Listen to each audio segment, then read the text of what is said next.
Hi everybody, welcome to my channel. Thank you so much for stopping by. Special thanks to my channel members for helping support this channel through difficult times. I really appreciate it. Today we have another Build-A-Bear video. I recently did the Wanda and Vision bear review where I unboxed them, I reviewed them, pros and cons. They were very cute. Wanda and Vision are two of my favorite superheroes from Marvel. And today we have a Winnie the Pooh one.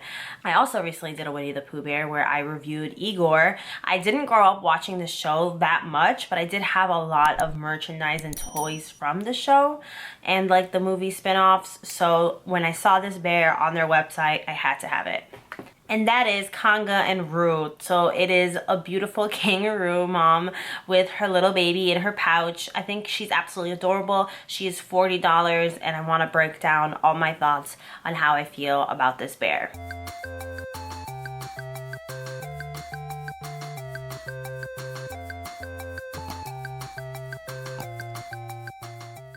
In terms of height and size, she's quite large, and sometimes with Build-A-Bear, I feel like their bears are a little flimsy. I love Build-A-Bear, don't get me wrong. I've worked there in the past, and I have a ton of videos about them. Sometimes I feel like their bears are not that cute. Like, they try their best, but it doesn't hit the mark. But I feel like with their Winnie the Pooh line in particular, their bears are very, very nice quality. They're very sturdy, and this one is so incredibly nice. She stands up, first of all. She's huge. She will not fit in a Cub condo if you're shipping her. Or even if you get her in stores, I think she's not going to fit in it. But no, actually, maybe the in-store ones are larger than the ones that get shipped. I'm not sure. But either way, she's an online exclusive as of right now. But she's so cute. And look at the little kangaroo baby, Roo.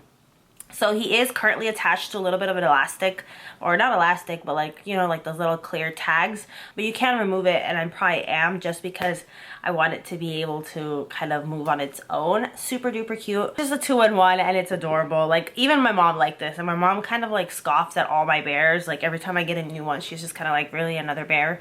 But this one, I could tell she really liked it. It's just so cute. It's such a sturdy bear, and that sounds like such a weird word to use, but I can't think of anything else. Like, it's a good sized bear. The stitching is nice. The stuffing amount is nice. It's not too firm where it feels like you can't hug it. It's very cuddly, but not too cuddly where it loses its shape or form while sitting up.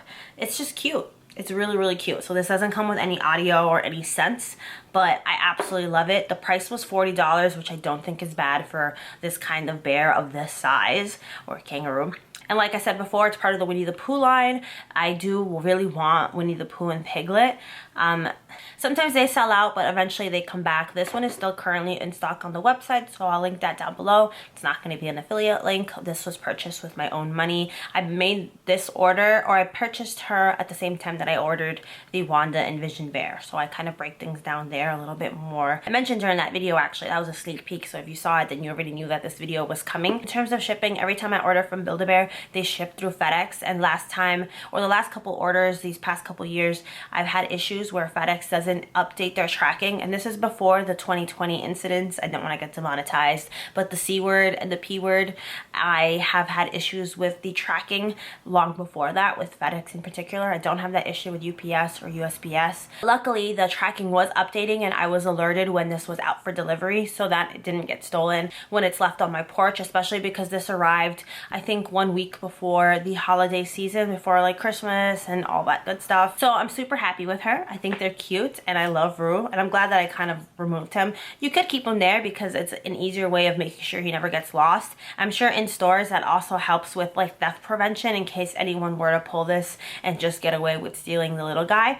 But absolutely adorable. I'm gonna be honest here, since I'm not a real big Winnie the Pooh fan, I have no idea what her relevance or significance is in the show. I'm assuming she's just one of the friends that lives in that little village, but I want to watch Winnie the Pooh now, but I feel like it's gonna be too much nostalgia, even though I didn't watch the show religiously, but I don't want to feel sad about my youth. Like, I'm heading into my 30s. I feel like I'm just gonna make me sad. So anyone else get that way? If anyone has any requests for bears that you would like me to review, whether they're from Build-A-Bear or not, I recently talked about Squishables, and they're a lot of fun, and I did end up getting the Plague Doctor, which I'm so excited about. So I'm always down to review other stuffed animals from other companies. It doesn't have to be Build-A-Bear. Let me know your requests down below. There's also a Matrix bear that came out. My friend sent it to me, and I grew up with The Matrix. I was really young when the first movie came out, But when I saw that bear, he looks wild. They just added every single little accessory possible to him. But I think he's kind of cute at the same time. Like, I kind of like it.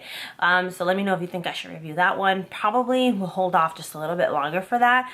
But yeah, I really love Build-A-Bear bears. I think they're a fun experience. Of course, I feel like nothing beats getting them done in person versus being online. But a lot of times these bears, when they're first released, they're online exclusives and then they eventually hit stores. So if I could have gotten this one and Wanda and Vision in stores, I would have loved it a lot more. It's just something very special about that experience. Even as an adult, the heart ceremony is cute, but it's absolutely optional. And I do sometimes find myself missing working there just because everything is so tailored to bears and stuffed animals. I think that's such a fun experience, and I really wish I had gotten a chance to go to that store as a child. I didn't go to my first Build-A-Bear until I was 16 years old, and I'm pretty sure I got a teddy bear and I named him Pancake, and the following year I went back and I got Rainbow Dash from My Little Pony, which I should have kept. For collection's sake, I should have kept it. I'm not sure why I tossed it, but I didn't toss it, I gave it away. But I might do a Build-A-Bear collection video soon, but that's probably overwhelming just because I have so many. Imagine if I did a stuffed animal collection, it would be endless. Hopefully when I move into my new place, I'll be able to have shelves and actually have them properly displayed, because right now they're in bags or they're piled on my dresser or they're in my messy closet, and I don't have a really aesthetically pleasing way of putting them up as of right now. Hopefully soon that'll change, but we'll see. Anyway, if you made it to the end of this video, thank you so much for watching. I really appreciate it. I know I was supposed to upload 5 days a week for December, but everything kind of just fell apart. I tried my best, and now I know more about how I'm going to improve the process next year and moving forward with all my daily videos and how I structure them. I definitely want to continue to improve as 2022 approaches rapidly. If you have any requests for things you would like to see, let me know down below, and I will see you very soon with another video. Bye.